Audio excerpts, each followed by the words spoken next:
سر میرا یہ سوال ہے کہ جیسا کہ ہم سب جانتے ہیں کہ یہود اور نصارہ اسلام دشمنی میں وہ قرآن کی اصطلاحات آتی ہے الکفر ملۃ واحدہ، یعنی کہ وہ اسلام کی دشمنی کے مطابق وہ جو ہیں بھائی بھائی ہیں آپس میں۔ اس کے برعکس ہمارے مسلمان بھائی ہیں، وہ جو ہے ایک دوسرے کو فرقہ واریت اور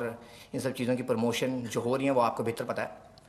تو سر یہ دیکھنا چاہیے کہ ایک طرف ہم جن کو کفر کا فتویٰ لگاتے ہیں، ہمارے جو ہیں دوسرے علماء دین میں جو بھی لوگ ہیں ایک دوسرے کے اوپر، جس طرح کے سنی شیعہ اور یہ اس طرح کی ہم باتیں کرتے رہتے ہیں، تو اس کے برعکس سر جس پہ ہم کفر کا فتویٰ لگاتے ہیں وہ لوگ آج امریکہ کے سب سے زیادہ خلاف ہیں، مینز ایرانی، ٹھیک ہے، مینز ایرانی پیپلز جو ہیں سر یہ امریکہ کے سب سے زیادہ خلاف ہیں، اور حالانکہ ہمارے جو سنی ہیں ایران کے سر ایرانی پیپلز تو وہ سب سے زیادہ خلاف ہیں امریکہ کے، اور اس کے برعکس ہمارا طرز عمل یہ ہے کہ ہم ایک دوسرے پہ کفر کا فتویٰ لگا رہے ہیں اور ہم جو ہیں اگینسٹ کام کر رہے ہیں، بلکہ ہم ان کا ساتھ دے رہے ہیں کافروں کا۔ تو سر ہمارا کیا طرز عمل ہونا چاہیے اس سلسلے میں؟ کچھ لوگ ایسے ہیں ہمارے ہاں، وہ اس طرح کے انتہا پسند کہ جو ان اختلافات کی وجہ سے کفر کے فتوے بھی لگا دیتے ہیں، لیکن یہ سب کا معاملہ تو نہیں ہے، انتہا پسندی بھی ہے۔ جیسے میں نے ابھی کہا ہمارے ہاں ایک کلرجی ایک پیشہ بن گیا ہے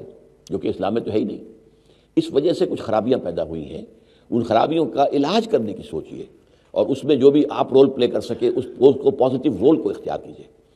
باقی تو یہ ہے کہ اس میں کوئی شک نہیں ہے کہ امریکہ کے بالکل جو آنکھوں میں آنکھیں ڈال کے بات کرنے والا تو ابھی دنیا میں مسلمان جنہیں بھی سمجھا جاتا ہے وہ ایک ہی ملک ہے، وہ ایران ہے۔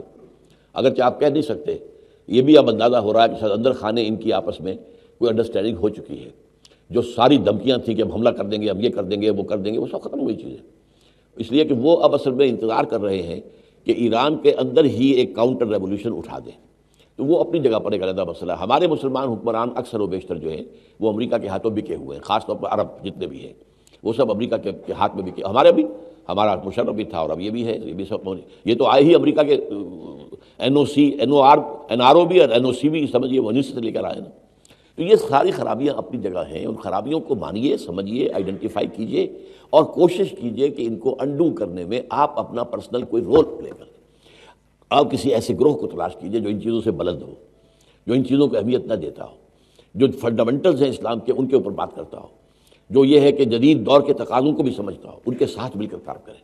تو اللہ تعالیٰ آپ کو اس کی توفیق دے اور ہمت دے۔ جی